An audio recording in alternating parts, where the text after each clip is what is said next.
So welcome to Roost News, the place for all things volunteer. I'm Kurt Springstead, member of the Roost News team, and I want to welcome Jill Auld, Associate State Director of Outreach and Engagement of AARP Florida. I want to also welcome Bob Busch, volunteer with the AARP Florida Veterans Forum, and Ty Hausheer, who is a Veterans Forum lead. The topic of this podcast is AARP's Florida Veterans Forum. And as an Air Force veteran, like Bob and Ty, this program is of particular interest to me because supporting our veterans is very important. From what I've read, the AARP Florida has a program that's working to support veterans in Florida. So staff and volunteers out there, we hope that if your state doesn't have a veterans program, based on the conversation today, you'll consider starting one. If you have a program, you may get some tips on how you can enhance your existing program. Now, before we hear about the AARP's Florida's Veterans Program specifically, let's first of all hear from our guests. So Jill, please tell us a little bit about your staff role with AARP and how long you've worked with AARP. Yes, like you said, my name is Jill Auld. I'm the Associate State Director for Outreach and Engagement in Northeast Florida, and I have been with AARP a little over a year now, really enjoying the work we're doing. Very good, thank you. Thank you. Bob and then Ty, how long have you been volunteers and what brought you to AARP as a volunteer? Go ahead, Ty. Yes, good morning. My name is Ty Hausheer. I'm a volunteer leader in Florida and also in South Florida. I joined AARP 9 years ago. I was in the Air Force, and then after working in the Air Force, I went to work for the Social Security Administration. So it seems like I have this service, in my nature. So when I heard about AARP, it aligned with what my beliefs, that people, to grow or to grow older, but, with respect, dignity and respect. So, and I said, you know what, since I consider myself a catalyst for positive change in my community, that aligned very well with AARP mission and vision. Thanks, Ty. My name is Bob Busch. I'm a proud AARP volunteer from the Tampa Bay area. I've been a volunteer about 9 years. After I left my 26-year military career, I became a university professor at a local college here, and I taught business. And so I stumbled onto tax aid, and I thought, hey, this is a great thing, help your community. So I was a tax aid guy for 7 years, something like that. And I missed the teaching aspect from when I was a teacher, my second career. So I started teaching driver safety. And then sort of COVID hit, and I got involved. I was doing a lot of public speaking too, and COVID hit and got a lot involved in Zoom and all the things that do with that and the virtual world, and really enjoyed it. So I've just kept growing and expanding, and I'm always having fun doing whatever it is I'm volunteering with. And if I get tired of doing something, I either start something new or move on to something else that is enjoyable. So it's a pleasure to be here. Thank you. Very good. Well, thank you both for that. Yeah, so I have to say I'm getting that same sort of AARP virus that you both have of one thing leads to another. So thank you very much for that. So let's start off with a simple question. What's the purpose of your program? Well, we've got about 1.5 million volunteers here in Florida. And I looked around, and I'm a veteran. My parents are both veterans. I have a lot of friends that are veterans. And I'm talking among folks, I really want to support the veterans. And I looked around and said, well, there can be more done for the veterans. We had a program, but it was minor. So let's do something that gets information to the veterans, information about healthcare, about fraud, about veterans resources, about how you apply for benefits, about how you challenge if you don't get your benefits, how you can challenge and take it up to the next level to appeal that decision. And it's all about that.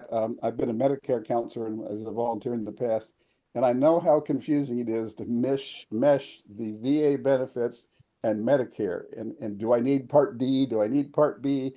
All that kind of information is there. And I thought, well, this is a good way to do it. And Jill is our veterans lead in the state.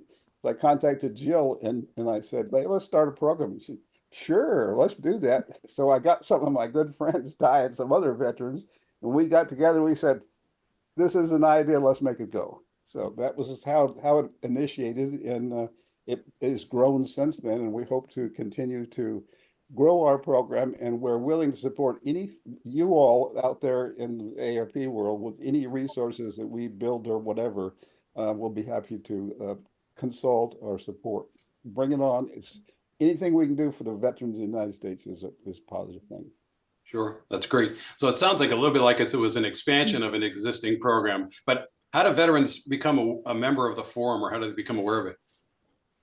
So we have so far worked with the Florida communications team to do email blasts. We're sending out emails and notifications through the volunteer portal so that all volunteers in Florida are aware of the forum. And then we are depending on our volunteers to share the information with their friends and veterans organizations that they are familiar with, that they work with. And now that we have had a forum session, we are hoping that the attendees are going to spread the word and invite their friends and family to join as well. Very good. All right, so the veterans are meeting to discuss and receive information on a whole array of topics. And we've heard a little bit from Bob about why such a program is needed, but like, who drives the topics? Is it the staff? Is it the veteran members? And again, how do I guess it's word of mouth, but are there in the marketing? That seems to be the key way I'm going to find out about the forums and how I can participate, correct? Yes, it's that's a good way of saying it, Kurt. We're trying to make this customer oriented, and the customer being the veterans, family members, caregivers. Anybody that's a friend of a vet is welcome in our forum. And Okay. so we tried to provide what they want, and we asked at the first meeting we had, what is it you want? We got input, and then it's the team has come up with some various topics like fraud and Medicare and Social Security, things that we can offer, we plan on offering in our various meetings. So we're trying to make it respond to the inputs that we get from those meetings and those interactions with our veterans in the community. Basically, we want to provide them whatever it is they want. If we need to get outside experts from the VA or something to come on and join us, then we'll do that. But it's again, we're trying to make it veteran-centered or veteran caregiver of our family member. Yeah, that makes a great deal of sense. My brother was a disabled veteran, and sometimes rules and regulations change frequently. So it's a moving target that you folks are trying to attack. So I appreciate that you have to kind of go with the flow. It might be something that's come out with a new regulation, or just the members are having a challenge in your state or what have you. That's great. Exactly. So I understand this is a virtual program with I think it's quarterly meetings. Have you considered the frequency of meetings to move it more often, or what have you, to enable more veterans to participate? And I hear that you're willing to talk to any veteran or any of their family members, but what do you do about people who aren't veterans who are saying, well, that's good information, there's things I could take from that? How do you handle that? Yeah, definitely. I'm really glad that you brought that up, because we did start out with quarterly meetings with a quarterly calendar. But after our first forum, we realized this is great information. We need to be getting more of these topics out to our audience, out to our veterans. And so now we've moved to every other month for our forums. So we have stepped it up already. Who knows what the future holds, if eventually we'll be doing more, or maybe if special topics come out, we'll need to do a special session in between the bi-monthly meetings that we're already doing. And then as far as who can attend, anyone who's interested in veterans issues, of course, this is for veterans, for their families, for their caregivers, but anyone who has an interest in veterans issues. I'm not a veteran, but I worked at the VA in the HUD-VASH program before I came to AARP. So this is something that, like I said, I'm not a veteran, but I'm strongly passionate about these veterans issues. So we welcome anyone who's interested in these topics to join us. Okay. I don't want to kind of belabor the point, but I'm sure there are people who are wondering, is this dictated to retired veterans, the older part of the veterans community, or how do you address inevitably some younger folks that are part of that cadre as well? Yes, this is open to all veterans. And like we mentioned before, their family, caregivers, to any agency or anyone who's interested in supporting the veterans. So it is not like, okay, and you don't even need to be a member of AARP. So this is open to the public. We're here to serve the public, to educate the public, to let them know what's going on, because again, there is a lot information out there. So what we provide is the information that has been curated by AARP for our veterans. Okay, great. And So if please go ahead, Jill. I'll expand on that even a little bit more. With as far as the age group, whether we're talking about older veterans or younger veterans, the information we're providing is really relevant for everyone. Fraud prevention, that's everyone. That's not just, of course, not just the 50+ community. Yes. Caregiving, you may be a younger caregiver for an older veteran. So the information the information is really for everyone, for every age group. And we're targeting those folks, like younger folks that are caregivers for mom or dad who's a veteran. Anybody that has that connection with a veteran, welcome. We're here to give information to veterans and friends. That's such an important point. I know from other work I do with AARP that a very large cohort of caregivers are in the 18 to 34 range, and yet they wouldn't normally appear on the AARP radar. But certainly the people they're taking care of might be there. So that's an excellent point. Thank you. So let's suppose I'm a veteran, but I need some sort of help or support that's not during one of these every other month meetings. Do you have somebody I can contact or provide me with resources that help me with perhaps a more urgent matter that I'm trying to deal with? We do actually, we have prepared a newsletter, an electronic newsletter, so that is provided to everybody, and also the electronic resource guide. So, with a lot of information. As a woman veteran, that's something that is very important for me, that I am being reflected, and viewed as a veteran, because when people think of veteran, they think of men. So I'm here, I'm a veteran. So I'm being viewed as, so yes, as a part of the leadership team, I do provide connections and information about women, besides veterans at large, for women veterans group and resources. You were going to say, Bob? Go ahead. Now you answered the question very eloquently. Okay. Thank you, Ty. All right, very good. And by the way, I'd like to take this moment to say that I'm so appreciative that Ty is able to join us today, because I know from my experience in the service that too often when someone says the word veteran, a male figure appears in the image in their head, and nothing could be farther from the truth. Not only are women in the military, but they're in vital roles. And even now, a close friend of mine that I worked with for years, his daughter just deployed as a helicopter pilot in the Navy. So, the kudos and people should be thinking of a crowd of people, a variety of people when they think of veterans, all different genders, ethnicities, national backgrounds. That's the part that we as veterans know is we're a family of a variety of people with different capabilities. So thank you very much for that.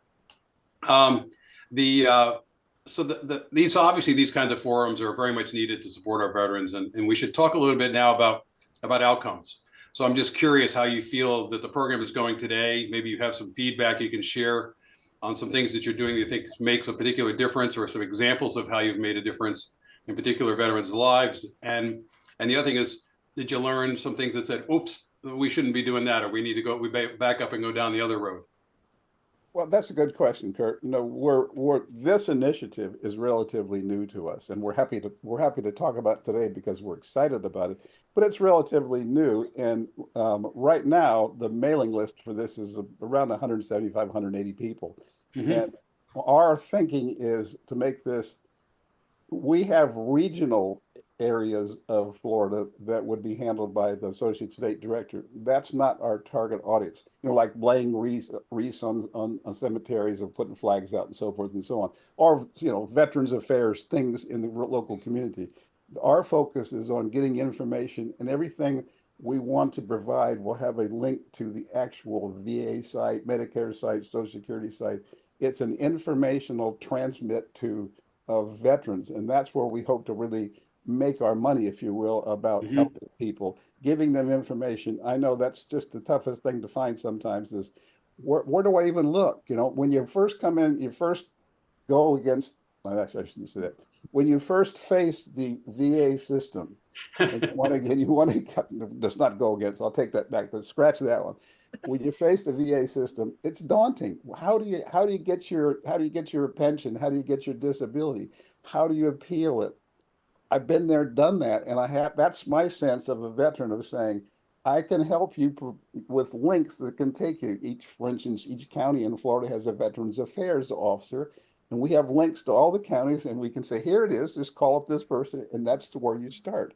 That's our goal, is to be information conduit to the public, and we have very good response thus far, and we hope to continue to grow in the future. As I said, we're relatively new, but we're growing and dynamic, and we're ready to adapt. And if we need to do evening classes, some things like that, we'll do it to whatever we need to do. And we hope to have a survey out in the near future that's going to ask people when do you want classes? What do you want? What kind of information are the products we're giving you? Which is a resource guide, which is about 10 pages now, nothing but links to important veteran area, and a monthly newsletter, and these periodic meetings every other month. So we're going to find out what it is we want. How can we deliver what the veteran would like, the veteran family member, caregiver, and so would like to hear. Right. That's our objective. And again, these things are growing. People send me things to put into the resource guide. Hey, Bob, put this in because this is great. Yeah. So that gives me a positive feedback. There are people that are looking at it, saying, here's something that I found you need because you don't have it in there. So that's our goal, and we'll share with anybody. So, right, that's good. Well, and I will also tell you that my experience through my brother is the veterans community will join together as they did on active duty to support those who are struggling outside of active duty. Right. It's the culture or the sense of camaraderie that we come to this with. So that's why when you get somebody in the forum, they find something they like, oh, I got to share this with my buddies because this is what we did. Everyone knew the mission didn't work if we weren't all pulling together. So I very much appreciate that mentality. So we got a little more time than I thought we might have. So if you don't mind, I'll kind of throw a couple of ones out here. I'm curious, as other states are looking at the program, can you give us some ideas of what are the hot topics that you've run across, so maybe they can think about what resources they have and could perhaps reuse instead of having to come up from scratch and still create a quality veterans program in their state. Why don't you kick that off? Anyone of you want? I'll speak. The resources, we have a lot, like Bob mentioned. We all get together, since we, as volunteers and active volunteers, we don't only volunteer for AARP, but also we collaborate with other groups. So we are like the ears and eyes of AARP onto other groups, veterans group. Like I belong to several women veterans organizations, not only here in Florida, in South Florida, but also nationally. So whatever I bring and I share with them, whatever we're doing here. So if there's somebody, what we gain here, we share there. So that's what we actually do. We are a resource group, but we are also willing to listen to others. We are open to suggestion. We're open to recommendation. So that is what I think, our team has grown, and in a good way, because since, we are like, this is new. Let's see what we can do. Let's listen to others. Let's share with others. So that is the success of our program, I think. Very good. And I'll say one of the one of the things that I've heard that people are just absolutely loving is what Bob and Ty were just talking about, the resource guide. A lot of information that you don't have to now go hunt down by Googling it, trying to find the right websites. Everything's in one nice place. Bob has it laid out in sections, specifically that there are Florida specific resources. I've gotten great feedback from some of the other states that they love that we have state specific and national resources, and that's something that they're interested in doing as well. And we invite any state leaders, any volunteers, even though this is the Florida Veterans Forum, we invite anyone from any other state to join us, to get ideas, to listen in. We invite anyone to come in and see what we're doing. Good. Yeah, that single source of trusted information in any topic is so valuable. So that I can see why that's useful. Well, we've had a very informative session today. We've covered a lot of material, but I'm always afraid I don't ask the right questions. So is there a nugget or an item that you feel you want to share with our listeners before we wrap things up today? Yes, let me add just one thing. I'll throw out my email address if someone would like to get a hold of me, and we'll share information and such. It's R as in Robert, my first name, R Busch, and my name was spelled as Busch with a C in it, like Busch Gardens, Busch Beer. And it's rbush@aarp.org. R Busch, Busch @aarp.org. Get a hold of me, and you can just reach out to the state of Florida if nothing else, and they'll get Jill. We're known around the state, so you will get to us one way or the other. We'll be happy to share and collaborate, and even come to your fledgling programs and talk and tell you what we're doing, and the avenues that we took that were successful, and those that we altered, and we're morphing and growing. That's our motto: grow and develop and morph. So thank you. Yep. I would like to add, for the staff and other volunteers, if you know of anybody who's volunteering for AARP, please encourage them to update their profile. Go into the volunteer portal and update your profile, because there is a section there that asks if you are a veteran, so that you will be recognized as a veteran. So that's very important. So please do so. Good point. Good point. Thank you. Jill, last thought from you. Yeah. Well, I feel like you all covered everything. I would just like to say again, we invite everyone to join us. So we have another forum. Our next one's coming up. Bob, please tell me if I have the date wrong. June 27th. Correct. June 27th, we're going to be talking about fraud prevention. So please join us. We would love to have anyone from any state join. Yeah, that's good. I'm going to make a note of that one. I might eavesdrop on that to see what I can take back here to New Jersey. So thank you very much. Yes, do you mind if I share the calendar, the dates of the forum, the meetings? Yeah, share what you can. June 27th, we have fraud. August 22nd, we got caregivers. October 17th, Medicare and VA benefits. And December 19th, Social Security. So join us. Yeah, please. Sounds great. All right, listen, again, I thank you all so much for sharing this, really timely program with us. Jill, Bob, Ty, I mean, you told the story well. I appreciate it. To my fellow AARP staff and volunteers, again, we encourage you to subscribe to this Roots News podcast channel. As you can see, this is where you're going to learn about all the cool stuff that's happening across the country. You can listen to it on YouTube or on whatever your podcast channel of choice is. And of course, invite your colleagues to join us too. And so on behalf of the Roots News podcast team, we thank you. Have a great day.